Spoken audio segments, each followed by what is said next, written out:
कल यह विषय लिया था, धर्म क्या है ना? धर्म हम किसे कहते हैं? संस्कृत के अनुसार धर्म की व्युत्पत्ति देखी जाए,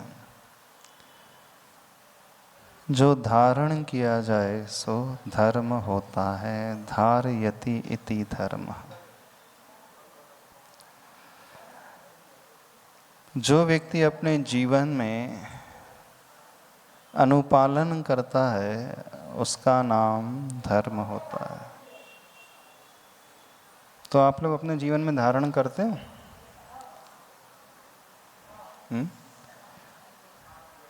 क्या धारण करते हो? अधर्म को धारण करते हो कि धर्म को धारण करते हो? क्यों डॉक्टर साहब? अधर्म को धारण किया है कि धर्म को धारण किया? क्या किया? दोनों ही धारण किए। प्रपोर्शन ज्यादा किसका है? अधर्म का ज्यादा है? अधर्म की मात्रा अधिक है कि धर्म की मात्रा अधिक? हाँ, धारण तो किया जाता है। दुनिया में पैसे वाला किसे कहा जाता है? जिसके पास 1 रुपया होता है उसे पैसे वाला कहा जाता है। 1 लाख रुपए होता है उसे पैसे वाला कहा जाता है। कि करोड़ों रुपए होता है उसे पैसे वाला कहा जाता है। यदि 1 रुपया है तो वो क्या पैसा नहीं है? तो फिर उसे पैसा वाला क्यों नहीं कहा जाता? पैसा तो है उसके पास भी। हाँ, रिलेटिव टर्म होता है, सापेक्षता के अनुसार कथन किया जाता है। तो जो धार्मिक होगा वो क्या धारण करेगा? धर्म की मात्रा उसके जीवन में अधिक होगी और अधर्म की मात्रा उसके जीवन में कम होगी। तो आप लोग धार्मिक हो कि अधार्मिक हो? कितने लोग धार्मिक हैं? हाथ खड़े करो। अच्छा, धार्मिक हो? अच्छा, क्या क्या धारण किया आपने? एक माइक दे देना। नहीं, आपने कहा ना धार्मिक हैं, एक कॉर्डलेस दे देना। कितना धारण किया है? क्या क्या धारण किया है? किस प्रकार से धारण किया है? नमोस्तुते श्री। श्री जो धर्म की क्रियाएं हैं, जैसे मंदिर जाना, अच्छा, पूजन करना, आहार दान देना। मंदिर जाना, पूजन करना, आहार दान देना जी, और स्वाध्याय करना, ये सब धर्म ही तो है महाराज जी। जितना हो सके उतना कर सकते हैं। 6 आवश्यक आप करते हैं? जी महाराज श्री। पूजा रोज करते हैं? जी महाराज श्री। और स्वाध्याय भी करते हैं? जी महाराज श्री। हम लोग महाराज श्री वो सांगा निर्वाणा 12 वर्षीय पाठ्यक्रम उसके एग्जाम देते हैं महाराज श्री। अच्छा, और क्या क्या करते हो? महाराज जी आहार दान देते हैं बस। आहार दान देते हैं। ये क्रियाएं हुई हैं। जी। अच्छा, धर्म की परिभाषा में एक बात और आती है, उत्तम, क्षमा आदि 10 धर्मों को जो धारण करता है वो धार्मिक है ना? क्षमा है, मार्दव है, ऋजुता है, पवित्रता है, सत्यता है, कुछ त्याग है, कुछ तप है, कुछ निर्लिप्तता है, कुछ संयम है, कुछ ब्रह्मचर्य। क्षमा भाव धारण करते हो? जितना हो सकता है उतना महाराज श्री। पूरा कंट्रोल जितना हो सकता है तो दुनिया का हर व्यक्ति यही कहता है, जितना हो सकता है उतना ही तो मैं करता हूँ। सभी क्या बोलते हैं? हमसे इतना होता है तो हम इतना करते हैं। तो जितना हो सकता है उसका नाम धर्म है, क्योंकि हर व्यक्ति कुछ ना कुछ तो धारण करता ही है, करता है ना? क्षमा तो हर व्यक्ति करता है कि नहीं? सिंह है वो भी क्षमा करता है कि नहीं? सिंह है वो अहिंसा का पालन करता है कि नहीं? करता है। अपने बच्चे को नहीं मारता, वो मार देता अपने बच्चे को, उसको बचा करके चलता है बिल्कुल। तो धारण करने का नाम यदि इस रूप से देखा जाए तो हर व्यक्ति कुछ ना कुछ धारण कर रहा है। आतंकवादी है वो भी अपने घर को बचा करके चलता है, बच्चों को पालता पोसता है, पालता पोसता है।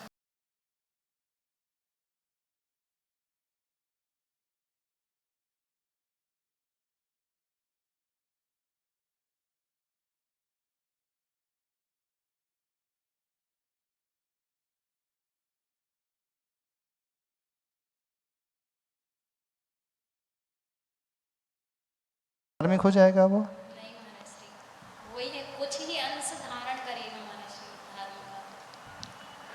का। अच्छा, ये जो क्रियाओं का नाम आपने बताया, अभी क्रियाएं इतनी कर रहे हैं, आप पूजन कर रहे हैं, दान दे रहे हैं, स्वाध्याय कर रहे हैं, ये तो रिफ्लेक्शन है बाहर, हमारे परिणामों का रिफ्लेक्शन है। अब ये जरूरी नहीं होता है कि जो हम रिफ्लेक्ट करके दुनिया को दिखा रहे हैं अंदर हमारे परिणाम वैसे ही हों, होता है जरूरी? महाराज श्री अंदर कुछ और चलता है, बाहर कुछ और चलता है, इसीलिए तो आपके पास आते हैं महाराज श्री की परिणामों में थोड़ा तो महाराज जी परिवर्तन आएगा। अच्छा, जब जब क्रोध का अवसर आता है, गुस्सा करने का मौका आता है, तो उस समय आप क्षमा कर देते हो? महाराज श्री सोच पाते हैं कि शांत हो जाए, लेकिन महाराज जी हर समय शांत हो जाए ऐसा नहीं हो पाता महाराज श्री। गुस्सा आता ही रहता है।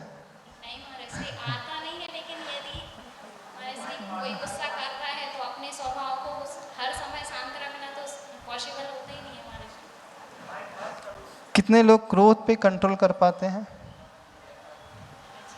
करती हूँ जितना, वही है महाराज श्री की जितनी बेचारी महिलाएं बैठी हैं, गुस्से पे कंट्रोल हो जाता है? हो जाता है? हो जाता है कि करते हो? देखो, होना और करना दो एक्टिविटीज होती हैं, दो प्रकार की क्रियाएं होती हैं। तो क्रोध हो जाता है कि क्रोध करते हो, और क्षमा हो जाती कि क्षमा करते हो। हम दो चीजें लेकर के चल रहे हैं। गुस्सा आ जाता है कि गुस्सा करते हो, और क्षमा का भाव आ जाता है कि क्षमा करते हो। क्यों भाई बोलना? हाँ हाँ, इसमें कुछ करना अच्छा होता है, कभी कभी किया अपने आप होने वाली क्रियाएं भी अच्छी हो जाती हैं। हाँ जी नमस्ते स्वामी। हाँ, गुस्सा आता है कि गुस्सा करते हो? गुस्सा आता है। आता है।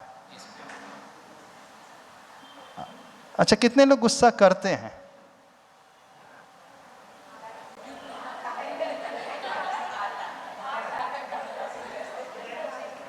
नहीं नहीं, दोनों में बहुत डिफरेंस है।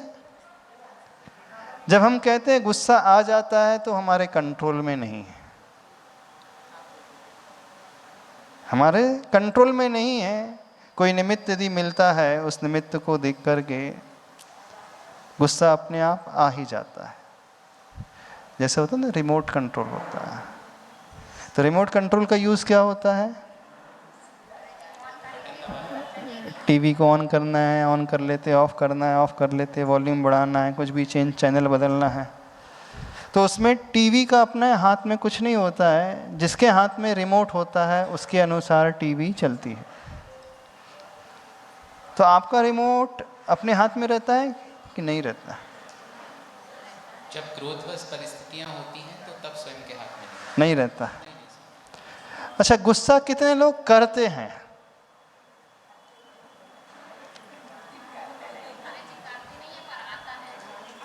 दिखाने के लिए तो कभी करते हैं, लेकिन पैसे का गुस्सा करना अच्छा माना जाता है। हम क्या कह रहे हैं? गुस्सा करना अच्छा है। माँ बच्चे को समझाने के लिए डांटती है, गुरु शिष्य को शिक्षा देने के लिए कुछ जोर से कह देते हैं, तो उन्हें गुस्सा आता नहीं है, वो गुस्सा करते हैं। दुनिया के सामने ऐसा दिखाते हैं कि हमें गुस्सा आ रहा है, पर वो आते नहीं, गुस्सा आता नहीं है, वो पूर्ण सजग रहते हैं। तो जो अशुभ क्रियाएं हैं उसमें उसे मजबूरी से करना पड़ता है, स्वेच्छा से वो डूब करके करता नहीं है। तो जब हमें गुस्सा करना पड़े तो समझना हमारी अलर्टनेस बनी हुई है ना। हम उसे सिखलाने के लिए इस प्रकार से बोल रहे हैं ताकि वह सही लाइन पर चले, इधर उधर गलत रास्ते पर कदम ना बढ़े। जब कोई व्यक्ति ऐसा हो जाता है तो समझना वो बहुत सजग रहने वाला व्यक्ति है। आप लोगों ने देखा होगा आचार्य भगवान को, कभी भी 4 लोग आ रहे हैं अथवा कोई और बैठा है, उनसे वो अलग टोन में बात कर रहे हैं और एक नया व्यक्ति आता है, तुरंत उनकी टोन बदल जाती है। एकदम से ऑल ऑफ सडन कैसे पॉसिबल हो जाता है कि व्यक्ति पूरे अपने आप को बदल ले। वो हो सकता है किसी शिष्य को डांट भी रहे हैं और कोई दूसरा व्यक्ति आ जाए तो उससे बड़े मुस्कुरा करके बात कर रहे हैं, होता है ना। नहीं, एक साथ उनके 2 चेहरे नजर आते हैं। वैसे आचार्यों के गुण में आता है उनके 2 चेहरे होते हैं, 2 जिह्वा होती है उनकी। आचार्यों के लक्षण में आता है 2 जिह्वा होती है। वो 2 चेहरे 2 जिह्वा इसलिए कहा है कि परिस्थिति के अनुसार तुरंत अपने भीतर वो परिवर्तन लाने वाले होते हैं। वो बहाव में बहते नहीं हैं, उन्हें ये पता है कि हमें कब कंट्रोल करना है, कितना कंट्रोल करना है, गाड़ी में कब ब्रेक लगाना है और कब एक्सीलेटर लगाना है और किस डायरेक्शन में स्टीयरिंग को मोड़ना है, उन्हें पता होता है। और जो अच्छा ड्राइवर होता है उसके कंट्रोल में गाड़ी रहती है। अब ये चीज़ हो गई गुस्से के साथ। अब ठीक उसे दूसरे पक्ष को लेकर के चलते हैं। क्षमा आप लोग करते हैं कि क्षमा हो जाती है? हाँ बोलो। क्षमा के साथ दोनों परिस्थितियां हैं। नहीं, करते हो कि हो जाती? दोनों परिस्थितियां साथ में चलती हैं स्वामी, करते भी हैं और हो भी जाती है। होती है स्वामी, हमसे तो होती है, हम हमारी बता सकते हैं। करते हो? हाँ, करते भी हैं और हो भी जाता है। जब व्यक्ति क्षमा कर रहा है, इसका अर्थ है उसे पता है कि बात ठीक नहीं है, फिर भी वो बड़ा बन करके छोड़ देता है। अब दूसरी बात, क्षमा कई बार कहा जाता है इनके स्वभाव में क्षमा है बसी हुई है, ये हर एक को क्षमा कर देते हैं। नहीं, इनसे क्षमा हो जाती है। अब जब क्षमा होती है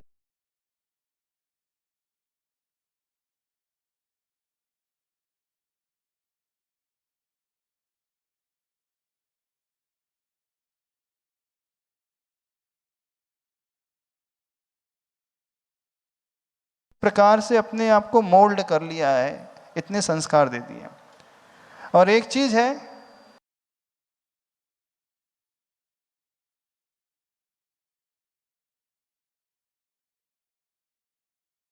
उसका पुरुषार्थ होता है।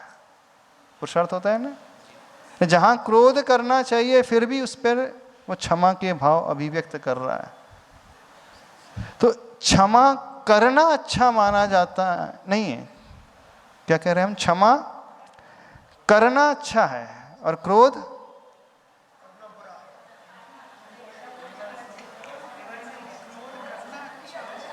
बोलो। क्षमा करना अच्छा है कि क्षमा होना अच्छा है? होना अच्छा। करने वाली क्रिया में, करने वाली क्रिया में एफर्ट से उसमें भी तो अच्छा हो सकता है। हाँ, अच्छा हो सकता है। माइक ऊपर करना थोड़ा। करने के साथ साथ अगर वो अंतरंग भाव से ये व्यवस्था को कर रहा है, बाहर रंग से ना कर रहा हो, तो अच्छी व्यवस्था है। दोनों व्यवस्थाएं अच्छी, लेकिन बाद वाली सुपरलेटिव है, पहले वाली थोड़ी सी कम है। बाद वाली कौन सी? यानी जिसमें स्वतः हो जाने वाली स्थिति जो है। हाँ, वो इतना ऊपर उठ चुका है कि उसे क्रोध आता ही नहीं। कुछ भी क्यों ना घटित हो जाए उसे कोई फर्क पड़ता ही नहीं।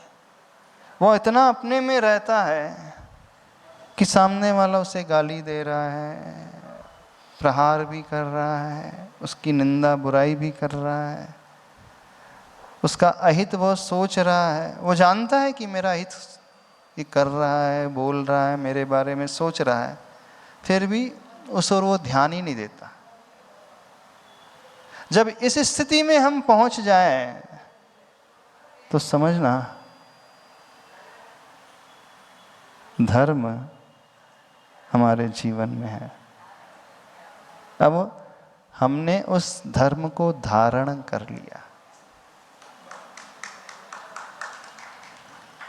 धर्म हमारे भीतर समाहित हो चुका है। अब जो क्रियाओं की बात, जो 6 आवश्यक बताए गए हैं श्रावकों के, प्रभु की पूजा, गुरु की उपासना आदि, स्वाध्याय है, संयम है, ये सारी की सारी क्रियाएं हैं वहां तक पहुंचाने वाली। कहां तक? वो क्षमा रूपी परिणाम हमारा ऐसा हो जाए, वो उसमें साधन बनती हैं। प्रभु की भक्ति, प्रभु की पूजा, गुरु की उपासना आदि जो है उसमें निमित्त बनती हैं। उनकी उपासना करके उन जैसे स्वभाव को हम उत्पन्न करने का पुरुषार्थ करते हैं। कितने लोग करते हैं? बताइए, करते हैं? 6 आवश्यक की बात नहीं कर रहे अभी हम। तो क्षमा धर्म की बात आ रही है ना। क्षमा धर्म, परिणामों को संभालने वाले धर्म की हम बात कर रहे हैं। एक क्रियारूप धर्म है जो बाहर दिखलाई देता है, वो बहिरंग धर्म है। एक अंतरंग धर्म है जो हो सकता है दिखाई ना दे। जैसे तप आते हैं ना, तप 2 प्रकार के होते हैं, एक बहिरंग तप होता है और एक अंतरंग तप होता है। तो बहिरंग तप क्या होता है? जो दुनिया को दिखलाई दे देता है। आप उपवास कर रहे हो, दुनिया को पता चल जाता है। आप एकासन कर रहे हो, उनोदर कर रहे हो, आपने कुछ त्याग कर दिया है, नमक का, बूरे का, हरी का त्याग कर दिया, रसी के त्याग से आप आहार कर रहे हो। ये सारे तप दुनिया की नज़र में आ जाते हैं। तो जो दुनिया में नज़र में आ जाए अथवा जो मुख्य रूप से द्रव्याश्रित होते हैं उसे बहिरंग तप कहते हैं। लेकिन कुछ तप ऐसे होते हैं जो अंतरंग होते हैं, वो दुनिया को नज़र में स्पष्ट रूप से नहीं आते हैं। जैसे हमसे कुछ अपराध हुआ, उसका हमने प्रायश्चित ग्रहण कर लिया, किसी को पता ही नहीं चलेगा कि वो साधक प्रायश्चित लेकर के अपने आप को शुद्ध कर रहा है।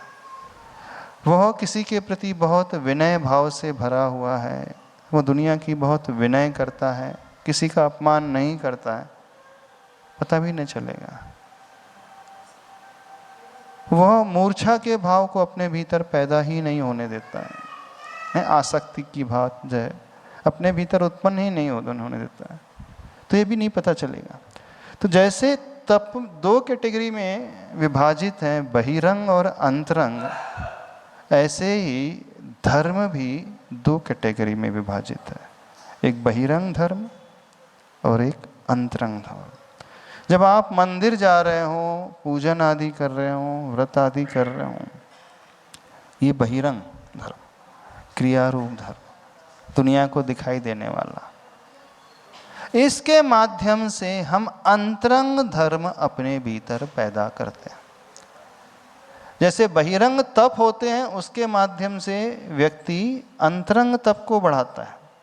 बहिरंग तप जो है एक निमित्त होते हैं, माध्यम होते हैं अंतरंग तप की वृद्धि के लिए। जो व्यक्ति बहुत उपवास कर रहा है, बहुत त्याग कर रहा है और साथ में अपनी कषायों को नहीं त्याग कर रहा है, तो फिर वो धार्मिक नहीं माना जाएगा। होता है ना, कई लोग होते हैं उपवास में और वो भड़कने लगते हैं, गुस्सा ज़्यादा आता है, अच्छा पित्त उछलने लगता है अच्छा पित्त उछलने लगता है उपवास में, इस कारण गुस्सा आ जाता है। आयुर्वेद ज़्यादा पढ़ा लगता है। हाँ, बोले है तो नेचुरल है, यदि उपवास करोगे तो जो पित्त जनरेट होगा बॉडी में तो ऊपर आ ही जाएगा। तो बोले पित्त उछल रहा है इस कारण गुस्सा आ रहा है, ऐसा?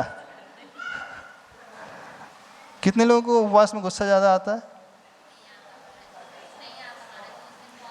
हाँ, उपवास में गुस्सा ज़्यादा आता है। स्वामी, उपवास की जो हमारे दृष्टिकोण में उपयोगिता है, अन्य के उपवास के साथ साथ मन का उपवास हो तो उपवास है, अन्य के उपवास का तो कुछ सार ही नहीं, हमें नहीं महसूस होता। उपवास की डेफिनेशन तो वही आती है, कषाय और अन्न का जहाँ त्याग होता है, विषया आहार कषाया नाम त्यागस्तु यत्र विधीयते सपवास विज्ञेय शीशम लंघनम तु ज्ञाता। विषय, कषाय और आहार जहाँ छोड़े जाते हैं उसे उपवास कहा जाता है। आहार अकेले को नहीं कहा वहाँ पे, विषय यानी पंचेंद्री के विषय और कषाय जहाँ छूटती हैं, यानी उपवास के दिन वो टीवी आदि ना देखते रहे। कुछ लोग होते हैं उपवास है तो दिन भर टीवी देख रहे हैं, कुछ लोग होते हैं सोते ही रहते थे, बोले बढ़िया अच्छा सोने का अच्छा समय मिल गया। कितने लोगों को नींद बहुत आती है उपवास के दिन भर में नींद आती है। कुछ लोग अन्य सारे काम निपटाते रहते हैं घर के, उपवास के दिन फुर्सत से बैठे हैं, झाड़ू है, पोछा है, अन्न की सफाई है, बुनाई है, करते रहते हैं ना। नहीं, उपवास के दिन विषय और कषाय मुख्य रूप से जब छोड़ता है कोई साधक, हाँ आहार तो बहिरंग उपवास हो गया, और विषय कषाय नहीं छूट रहे तो उसे लंघन समझना। और उपवास में लंघन नहीं होता, उपवास में आहार के साथ मन का भी संयम रखा जाता है। तो हम ये कह रहे थे बहिरंग धर्म और अंतरंग धर्म। तो जो क्रियारूप धर्म है वह साधन है अंतरंग धर्म को पैदा करने के लिए। कितने लोगों की यह शिकायत है कि जो बहुत धर्म करता है, क्या बोला आपने? जो बहुत धर्म करता है, क्या उसके बाद? अबे लाइन बोलना, उसके बाद जो बहुत धर्म करता है वो अति क्रोधी हो जाता है। वो अति क्रोधी हो जाता है। यानी जो गृहस्थ अवस्था में है स्वामी, उसके साथ तो सहजता में देखने को मिलता है। अगर 2 प्रतिमा हो गई तो दुगना कर, अच्छा 2 प्रतिमा होगी तो दुगना क्रोध, और 3 प्रतिमा हो तो तिगुना क्रोध, ऐसे ही है। उसके मन में ऐसा विकल्प आ जाता है कि अब मैंने साध लिया है ना, तो हर व्यक्ति साधा हुआ दिखे मुझे, लेकिन सब तो साधे नहीं है ना, वो व्यक्ति स्वयं। कितने लोगों की ये धारणा है जो ज्यादा धर्म करता है वो उतना ही गुस्सैल हो जाता है। भैया तो यही बोल रहे, क्यों? आपकी ही धारणा है? मेरी तो है स्वामी, इसलिए बताया। क्या धारणा है? कि जिसने जितना धर्म पाल लिया, सामान्यतः ऐसा अपवाद हर जगह है और अच्छे भी दिखते हैं, ऐसा नहीं है, लेकिन सामान्यतः जो गृहस्थ में धर्म को पाले दिख रहे हैं वो ऐसे ही है कि जो धर्म को पालते जा रहे हैं लेकिन क्रोध पे अपने स्वयं के ऊपर से कंट्रोल कम होता जा रहा है। सहज, जैसे पीसी जैन साहब हैं, अच्छे धार्मिक हैं, प्रतिमाएं लिए हुए हैं, सहज हैं, शांत हैं, एकदम बढ़िया हैं, अपवाद हैं। पंडित जी साहब हैं हमारे, अपवाद हैं, बाकी वो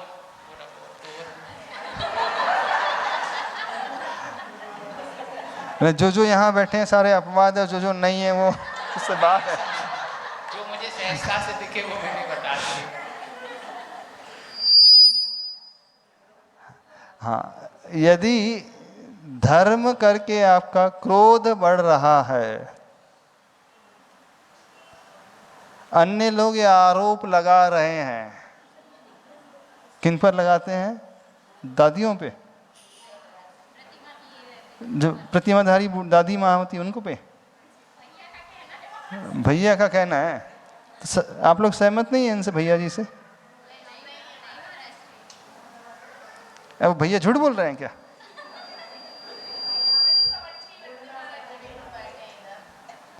हाँ, बहुत सारे लोगों की ये धारणा है, और धारणा जो बनी है यूं ही नहीं बनी है। उन्होंने कुछ देखा होगा ऐसा, तभी तो धारणा बनी है। यदि हम धर्म कर रहे हैं और हमारे परिणाम जो हैं व्यवस्थित नहीं रह पा रहे हैं, तो समझना हम धर्म को बदनाम कर रहे हैं।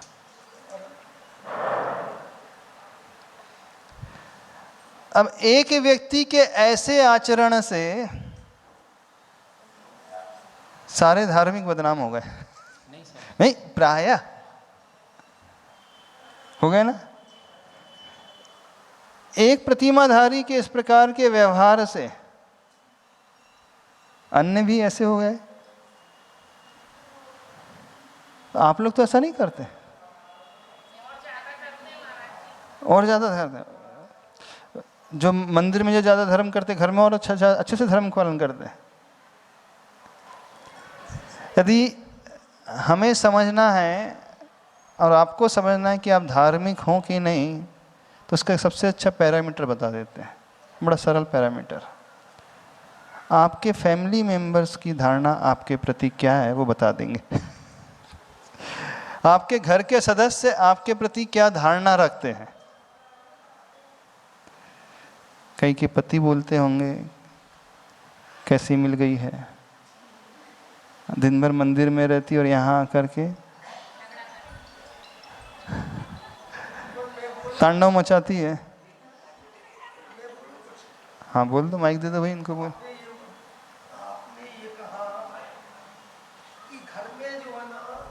आपके धार्मिक व्यक्ति की क्या पोजीशन रहती है, तो हमने ये जाना है कि बिल्कुल विपरीत परिस्थिति रहती है। जो व्यक्ति अगर वाकई में धर्म करता है तो घर वाले तो जो उसको बिल्कुल ये मानते हैं, जो बिल्कुल पाखंडी है, ढोंगी, ये स्थिति रहती है। हमने ये जाना। यदि घर वाले ये कह रहे हैं कि धार्मिक व्यक्ति पाखंडी है, ढोंगी है, अच्छे से नहीं करता है, तो फिर हमें इंट्रोस्पेक्शन की आवश्यकता है, आत्म विश्लेषण की आवश्यकता है। किसी के मन में ये धारणा बन रही है तो धारणा यूं ही नहीं बनती है, कुछ ना कुछ उस व्यक्ति ने जरूर हमारा व्यवहार ऐसा देखा होगा, तभी तो वो धारणा बना रहा है। यूं ही कोई आरोप तो लगाएगा नहीं। हाँ, आपके पति हो सकते हैं, आपकी माँ हो सकती है, आपका बेटा हो सकता है, और ख़ासकर यंग जनरेशन जो होती है, उन लोगों की धारणा अपने माँ के प्रति, पिता के प्रति रहती है कि माँ जब देखो कैसा धर्म करती रहती है। बोलते रहते बच्चे लोग, बोलते। हाँ, यदि बच्चे लोग बोल रहे हैं तो समझना उस माँ ने सही धर्म अभी समझा नहीं, क्योंकि धर्म हम करें और जीवन में आनंद पैदा ना हो, असंभव है। यही तो मैं कह रहा हूँ, धर्म हम करें और अंधकार दूर ना हो, असंभव है। दीपक आप जलाओ और प्रकाश ना फैले, असंभव है। यदि आप दीपक जला रहे हैं तो नियम से आसपास का अंधकार दूर होगा ही होगा और प्रकाश फैलेगा ही फैलेगा। यदि आप धर्म कर रहे हैं तो आपके धर्म से न केवल स्वयं आप आनंदित होंगे, बल्कि आपके धर्म को देख करके आपके आसपास रहने वाले लोगों के मन में भी प्रसन्नता उत्पन्न होगी। फिर वो कमेंट्स नहीं कसेंगे, पता नहीं कौन सा धर्म करते रहते हैं, पता नहीं मंदिर में जाके क्या करते रहते हैं, 2-2 घंटे मंदिर में रहते हैं, इतना स्वाध्याय करते हैं, इतने सारे ग्रंथ पढ़ते हैं, इतनी जाप देते हैं, और घर में आते ही कलह शुरू कर देते हैं। हाँ, इतनी प्रतिमा का पालन करते हैं और इतने गुस्से का भाव पैदा हो जाता है। यदि घर का एक सदस्य भी ये कह रहा है, हम समाज की बात नहीं कर रहे हैं, ऐसी स्थिति हमारी नहीं है। नहीं, आपकी से बिल्कुल नहीं कह रहे हैं, हम अपने पे बिल्कुल नहीं लगाना, हमारी स्थिति अलग है। नहीं, हम तो सामान्य से चर्चा करें, आपके तो कह ही नहीं रहे। यदि हमें समझना है कि हम सही में धर्म कर रहे हैं कि नहीं, तो आसपास का माहौल कैसा है वो निर्णित कर देगा। जिनके साथ आप रहते हैं उनका रिएक्शन आपके प्रति कैसा है वो बता देगा।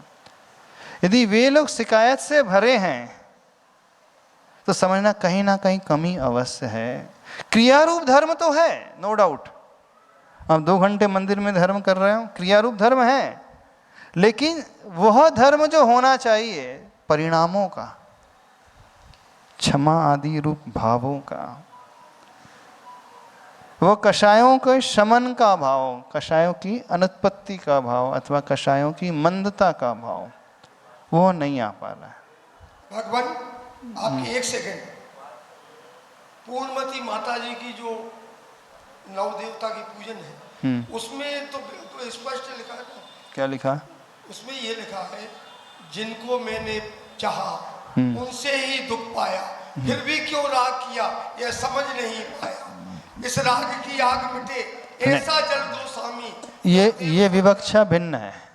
यहाँ पर जो पूजा में लिखा गया विवक्षा भिन्न है। आप जिससे प्रेम करते हैं, जिसके प्रति आपकी आसक्ति गहरी है, तो आपको दुख क्यों हो जाता है? जब उसका वियोग हो जाता है तो वो दुखी हो जाता है, तो वहाँ राग की विवक्षा है। नहीं, किसी के प्रति बहुत ज़्यादा मोह है, संतान के प्रति, पति के प्रति, पिता के प्रति, उन्हें कुछ चोट लग जाती है, दर्द होने लगता है, एक्सीडेंट हो जाता है, बीमार हो जाता है, तो आप दुखी हो जाते हैं। तो ये राग के कारण हो रहा है तो वो भी गलत, ऐसा नहीं वो सही हो गया। वहाँ विवक्षा भिन्न है। अभी हम जिस धर्म की बात कर रहे हैं कि आप मंदिर में इतना धर्म कर रहे हैं और घर में कषाय, अशुभ कषाय कर रहे हैं, क्रोध आदि, अभिमान आदि रूप भाव पैदा कर रहे हैं, हम उसकी बात कर रहे हैं। है तो राग भी दहन करने वाला, नष्ट करने वाला, जलाने वाला। ये राग आग दहे सदा तातय समामृत वे ये चिर भजे विषय कषाय त्याग अब तो निजपत। ऐसी कुछ है ना पंक्ति, छड़ाला में पंक्ति आती ना। अब राग वाले धर्म अधर्म की बात नहीं कर रहे हैं हम, उस अधर्म की बात कर रहे हैं जिससे परिवार के सदस्य यह कहने लगे इससे तो अच्छा मंदिर नहीं जाए तो ज़्यादा अच्छा है। आपके ऊपर व्यंग कसने लगे, आपकी शिकायत करने लगे, धर्म ये करते परेशानी हमें भुगतना पड़ता है। एक संस्मरण हुआ है, एक बहुत अच्छा संस्मरण, रियल घटना है। एक महाराज जी के पास एक व्यक्ति पहुंचता है और वो निवेदन करता है, महाराज श्री आप सब कुछ नियम दे देना मेरी माता को, लेकिन प्रतिमा मत देना। मेरी माँ जो है बहुत ज़्यादा जिद कर रही है प्रतिमा लेने की, बहुत ज़्यादा भावना है प्रतिमा लेने की, लेकिन मैं आपसे निवेदन करने आया हूँ, आप अन्य सारे नियम दे देना लेकिन प्रतिमा मत देना। तो महाराज जी को बड़ा आश्चर्य हुआ और थोड़ा सा दुख भी हुआ कि कैसी संतान है आजकल की। माँ धर्म के मामले में आगे बढ़ना चाहती है और संतान मना कर रही है। ऐसा होना चाहिए? हाँ, आप प्रतिमा लेना चाहो और बेटा मना करे, होना चाहिए? होना चाहिए कि नहीं होना चाहिए? यदि आपका बेटा मना करे नहीं प्रतिमा नहीं लेना, हाँ, दो तरीके से मना हो सकता है। एक तो राग बहुत है माँ के प्रति और सुख सुविधाएं छूट जाएंगी, एक ये भी तरीका होता है मना करने का, और एक दूसरा कौन सा जानते हो? अब महाराज जी ने पूछ लिया, अच्छा एक बात बताओ, तुम स्वयं इतने धार्मिक हो, स्वयं मंदिर आते हो, पूजा करते हो, आहार दान देते हो, सब कुछ करते हो, लेकिन अपनी माँ के लिए जो प्रतिमा लेकर के आगे बढ़ना चाहती है क्यों मना कर रहे हो? बोले महाराज जी मैं इसलिए मना कर रहा हूँ कि प्रतिमा लेने के बाद गुस्सा बहुत बढ़ जाता है, जैसे उन्होंने कहा। हाँ, प्रतिमा लेने के बाद कलह बहुत बढ़ जाती है बोले घर में, बोले घर का वातावरण बहुत बिगड़ जाता है, बोले अभी घर में बहुत शांति बनी हुई है और जैसी प्रतिमा ले लेंगी माँ तो घर में एक अशांति का वातावरण पैदा हो जाएगा। क्या कहा था उस बेटे ने? जैसे ही प्रतिमा ले लेगी माँ तो अशांति का वातावरण पैदा हो जाएगा। ऐसा होता है? तो महाराज जी पूछते ऐसा क्यों कह रहे हो तुम? बोले महाराज जी मैंने पड़ोस में देखा है, जब से उन दादी माँ ने प्रतिमा ली है ना बच्चे चैन से बैठ पाते हैं, हमेशा दादी माँ छू छू छू छू छू करती रहती है और कुछ करती ही नहीं रहती। क्या करती रहती है? क्या करती रहती है? एक ही मंत्र दादी माँ का, नमोकार मंत्र तो है नहीं, छू छू छू वाला मंत्र आ गया, बस उनको यही याद आता है, छूना नहीं छूना नहीं छूना नहीं, बचना रहता है। बोले घर का सारा प्रेम वात्सल्य का माहौल ही बिगड़ गया, घर में प्रेम वात्सल्य ही नहीं रहा। वो पोता जब पहले दादी माँ की गोदी में जाकर के बैठ जाता था, अच्छे से दादी माँ उसे खिलाती थी पिलाती थी, लेकिन अब वही दादी माँ उस पोते को ऐसे भगाती है जैसे वो पोता नहीं उसका दुश्मन आ गया।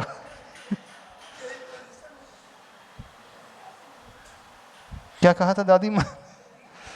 अब व्यवहार कैसा होगा दादी माँ का प्रतिमा लेने के बाद? जैसे ही पोता आता है तो भगाए या तो खुद भागे या उसे भगाने की कोशिश करे। बोले ऐसी स्थिति घर में हो गई, यानी वो भाव, वो वात्सल्य का भाव भी गायब हो गया। बोले इस कारण मैं चाहता हूं कि मेरे घर का वातावरण बड़ा शांत बना रहे, वो प्रेम वात्सल्य बना रहे, घर में वो कलह का वातावरण ना पैदा हो, इसलिए आप कृपा करके माँ को प्रतिमा मत देना। ठीक निवेदन किया उसने? ठीक नहीं निवेदन किया? उसने क्या कहा था? दादी माँ छुछू के अलावा कुछ करती नहीं और वात्सल्य खत्म हो गया। अब दादी माँ को कभी पोता नजर ही नहीं आता है, नजर ही नहीं आता दादी माँ को पोता। क्यों पीसी जन साहब ऐसे ही है क्या? हाँ ऐसे ही है क्या? जितने दादाजी बैठे हैं, जितनी दादी माँ बैठी हैं, हाँ बताना ऐसे ही है? पोता नजर आता है? अरे पोता तभी आपके पास आता जब आप भोजन करने बैठते। हाँ जब पानी पीने बैठोगे तो वही आपके पास आ जाएगा, आपकी थाली में आ जाएगा वो। हाँ हाँ समझना इस बात को, यानी जिस प्रतिमा को लेकर के घर में प्रेम वात्सल्य का भाव बढ़ना चाहिए था, प्रतिमा लेने का अर्थ क्या हुआ? उसकी लालसा जो है संसार के प्रति जीव की कम हो गई है, इच्छाएं उनकी सीमित हो गई हैं। ये ना प्रतिमा लेने का भाव अर्थ क्या हुआ?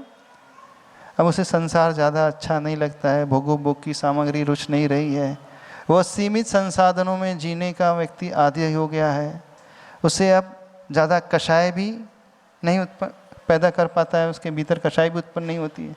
पर हो वो यहाँ पर उल्टा रहा है, उल्टा हो रहा है ना? हो रहा है कि नहीं उल्टा?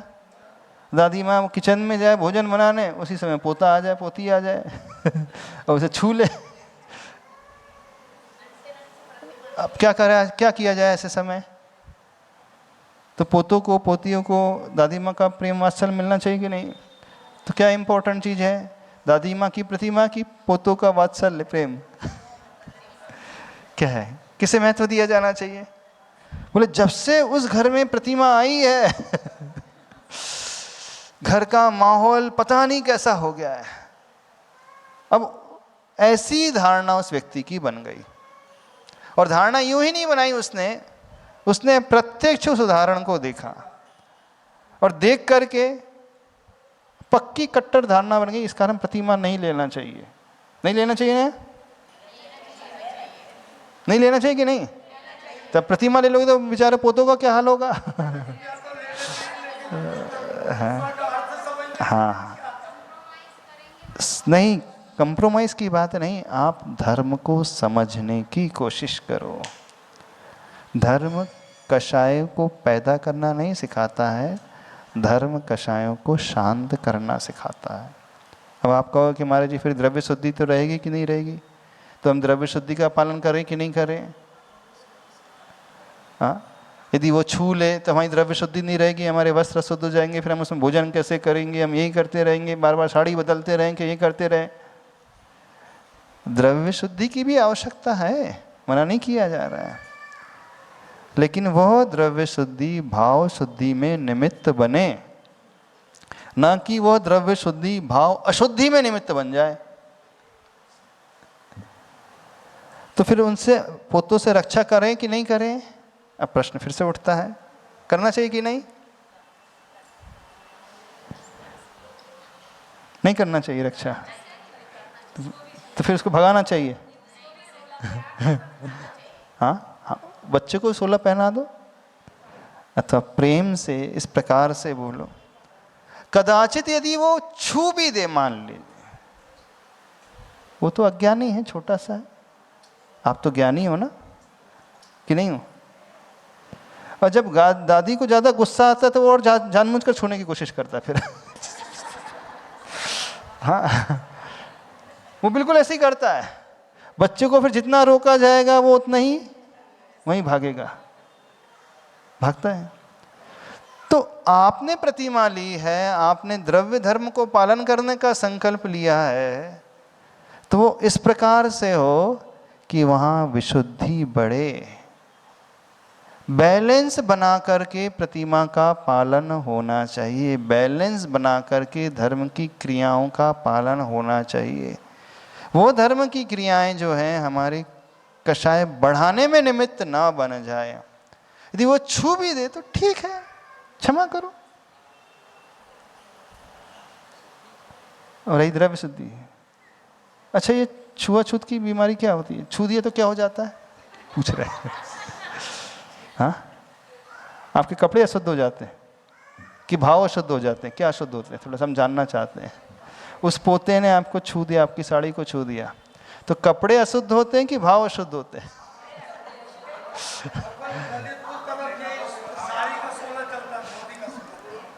नहीं, हम बिल्कुल मना नहीं कर रहे हैं, 16 तो पालना चाहिए, पर इस प्रकार से पालन करें कि व्यवहार भी समीचीन बना रहे और आपकी द्रव्य शुद्धि के साथ भाव शुद्धि भी बनी रहे। इस प्रकार का जो व्यक्ति बैलेंस बनाता है, फिर घर के जो मेंबर्स हैं उन्हें देख करके बड़ी प्रसन्नता होती है आप लोगों को कि नहीं, जब से दादी माँ ने प्रतिमा ली है घर का वातावरण बड़ा अच्छा हो गया। और आपके प्रतिमा लेने से वातावरण बिगड़ रहा है तो समझना आप धर्म की अप्रभावना कर रहे हैं। प्रभावना अंग का पालन नहीं बल्कि अप्रभावना। तो सम्यक दर्शन में दोष लगा रहे हैं। सम्यक दर्शन के 8 अंगों में एक अंग होता है ना, प्रभावना अंग। प्रभावना अंग क्या कहलाता है?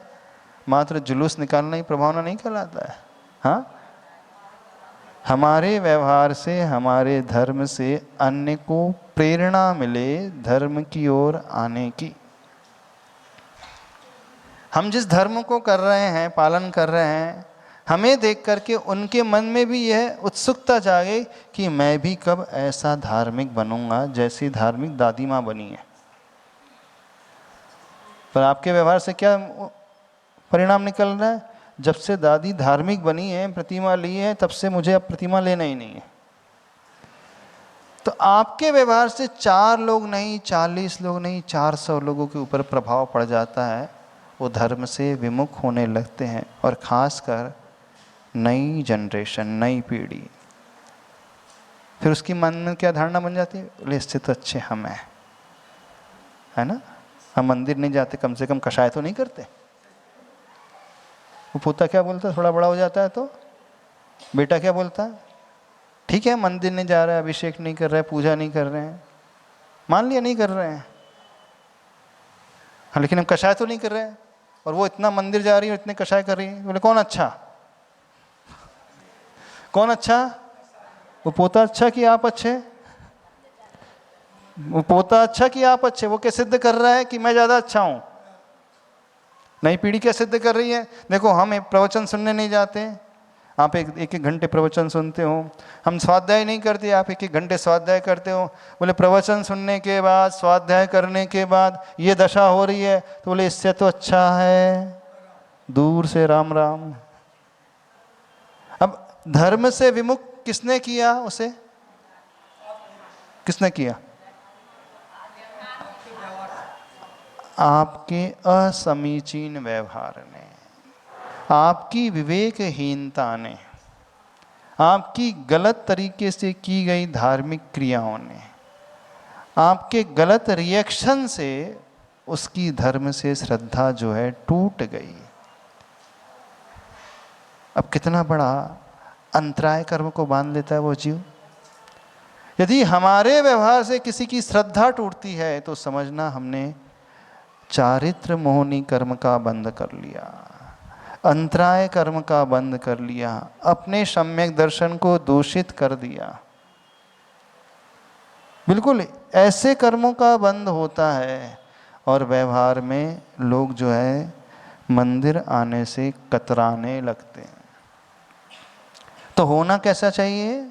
धर्म इस प्रकार का पालन करें जिसे देख करके 4 लोग और आकृष्ट हों आपको देख करके कि नहीं, जब से ये धर्म करने लगे हैं, ये धर्म करने लगी हैं, इनके घर का वातावरण बड़ा सुंदर हो गया है, बड़ा अच्छा हो गया है। अल्टीमेटली हम अपने घर के वातावरण को अच्छा बनाना चाहते हैं। जब से ये धर्म करने लगे इनका व्यवहार बहुत अच्छा हो गया है, संबंध बहुत अच्छे हो गए। अच्छा आप बताओ, जब से आप धर्म करने लगे आपके संबंध अच्छे होंगे कि बिगड़ गए हैं? सारे संबंधों की बात कर रहे हैं, सारे रिलेशनशिप, पति पत्नी के संबंध, सास बहू के संबंध, देवरानी जेठानी के संबंध, माँ और बेटे के संबंध, बताना संबंध अच्छे हुए हैं कि बिगड़े हैं?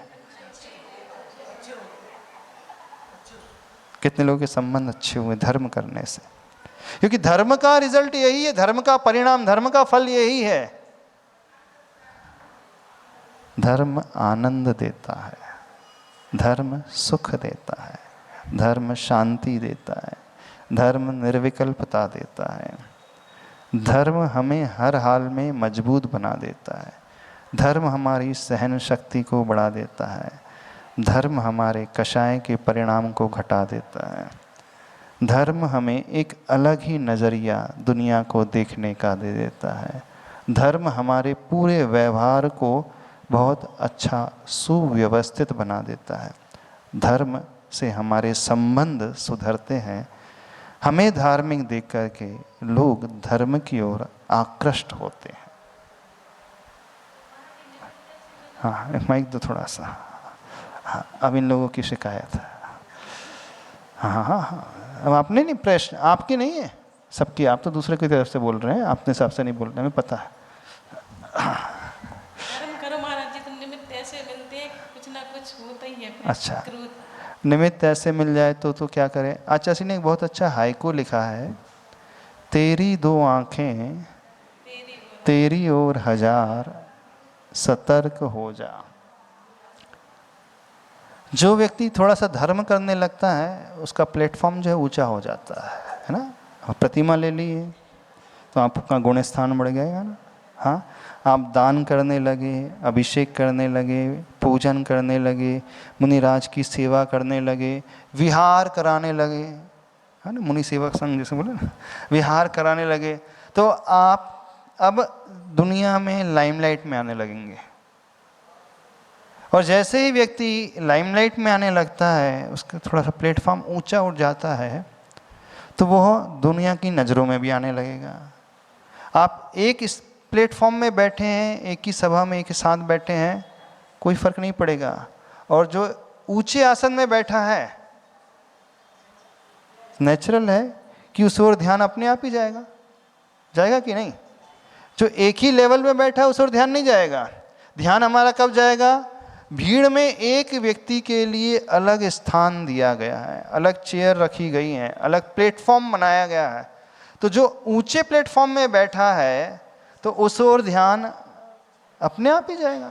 और बनाया ही इसलिए जाता है कि वो पॉइंट ऑफ अट्रैक्शन बन सके, दुनिया उसे देख सके। तो प्रतिमा लेने के, धर्म करने के, पूजा करने के खतरे बहुत हैं। बिल्कुल सही तो कह रहे हैं, धार्मिक बनने के खतरे बहुत हैं। कौन से खतरे हैं? अब सारी दुनिया आपको देखेगी, वॉच करेगी। अब जैसी आपने प्रतिमा ले ली, अब सारी महिलाएं ना देखने लगेंगी कैसे पालन करती हैं, कैसे स्वभाव बना करके रखती हैं। जब तक आप उनके साथ ही रहते थे तो कोई फर्क नहीं पड़ता था किसी को। जितनी किटी पार्टी वाली महिलाएं हैं, एक ही ग्रुप वाली महिलाएं हैं, उन्हें फर्क पड़ता है? नहीं। अब उसी भीड़ में एक जो है नियम ले ले, व्रत ले ले, प्रतिमा ले ले, सारी महिलाएं उसे देखने लगेंगी किस प्रकार से कर रही है। तो हम जैसे ही ऊपर उठते हैं तो हमारी ओर हजारों आंखें हो जाती है। तो ऊपर उठने के खतरे बहुत हैं। तो आचार्य भगवान कहते हैं तेरी ओर 1000 सतर्क हो जा। तो उस समय सतर्कता रखने की और अधिक आवश्यकता होती है। यानी हमारी हर क्रिया बहुत अच्छे से हो। क्यों अच्छे से हो? कि देखने वाले बहुत सारे रहेंगे और पॉइंट करने वाले भी रहेंगे, टोकने वाले भी बहुत सारे मिलेंगे। जब तक आप कुछ नहीं करते थे कोई नहीं टोकता। आप शुद्धि का भोजन नहीं करते थे, प्रतिमा नहीं पालते थे, कोई नहीं टोकता था। अब जैसे ही करने लगे तो टोकने वाले बोलेंगे कैसे कर रहे हो, अच्छे से कर रहे हो कि नहीं कर रहे हो। तो अब हम निमित्त को दोष नहीं दे सकते कि वो व्यक्ति हमारे साथ ऐसा व्यवहार करता है, वो टोकते रहता है, वो गुस्सा दिलाते रहता है। अभी हमारा कर्तव्य है कि अब हम ऊंचे उठ गए हैं तो हमको अपने व्यवहार को स्वयं संभालना होगा। थोड़ा सा अब निमित्त को हमें गौण करना होगा और अपने उपादान की ओर दृष्टि लाना पड़ेगा। जो नीचे हैं वह हमेशा नीचे ही रहने वाले हैं, उनका स्वभाव वैसा ही रहेगा, वो नहीं उठ रहे हैं, उन्होंने कोई त्यागा नहीं है, कुछ त्याग नहीं किया है, उनका जैसा नेचर था वैसे ही था। आप चूंकि उठे हुए हैं तो आपको अपना व्यवहार बदलना ही पड़ेगा। उन्हें गुस्सा आ जाए चल जाएगा कि वो संयमी है, अज्ञानी है। अज्ञानी व्यक्ति जैसे छोटा सा बालक है, अज्ञानी है, वो छू देता है तो उसे पता ही नहीं, तो उसमें क्या दोष है बच्चे का? उसे तो पता ही नहीं है कि ये 16 कहलाता है कि 17 कहलाता है, क्या प्रतिमा कहलाती है। उसे तो दादी माँ दिख रही है, उसे 16-17 नहीं दिखता है, बस पोते को तो 16-17 दिखता है क्या? हाँ, आपका आज व्रत है, एकासन है, क्या है, उसे नहीं दिखता। उसे क्या दिखता है? दादी माँ दिखती है। तो उसने जितनी बुद्धि पाई है, जिस भूमिका में है, उसके अनुसार वो ठीक है।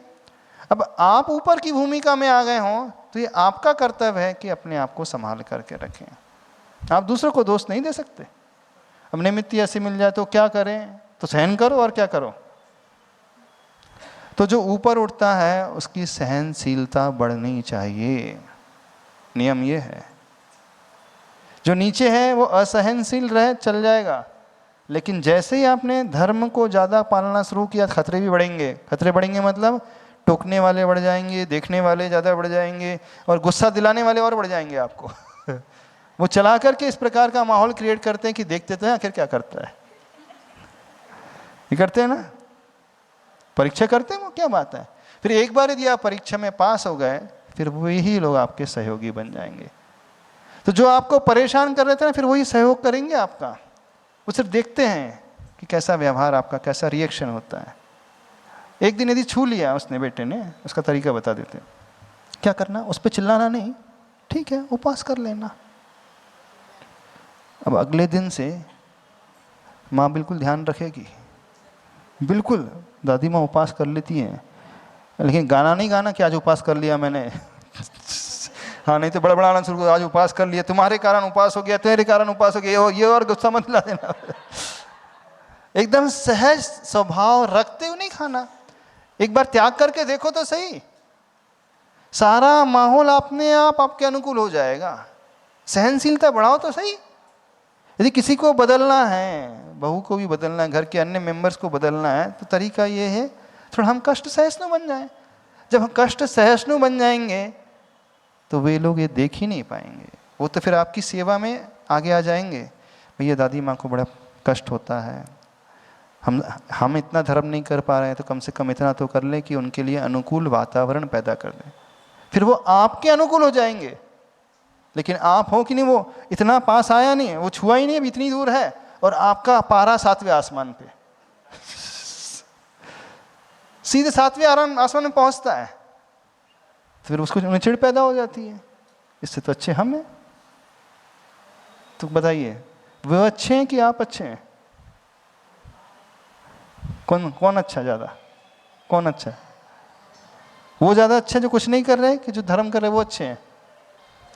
हाँ, यदि आप धर्म के साथ साथ व्यवहार बदल रहे तो अच्छे हों। इस बात को समझो। और धर्म की बदनामी भी नहीं होगी, बल्कि धर्म की प्रशंसा होगी। तो धर्म हमें मात्र क्रियाओं तक सीमित नहीं रखता है, धर्म हमारे अंतरंग व्यवहार को भी बदलता है। ठीक है? हाँ, अब क्या समझ में क्या आया? क्या करोगे?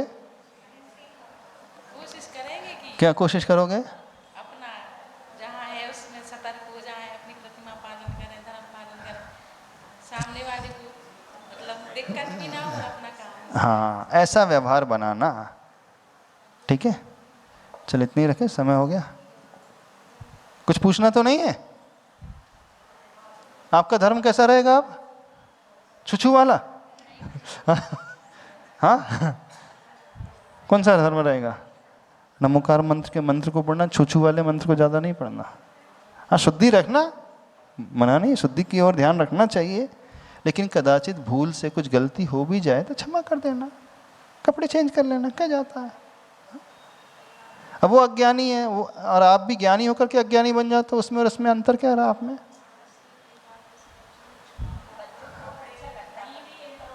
हाँ कब उसने छू लिया और कपड़े नहीं है सूले के तो क्या करें।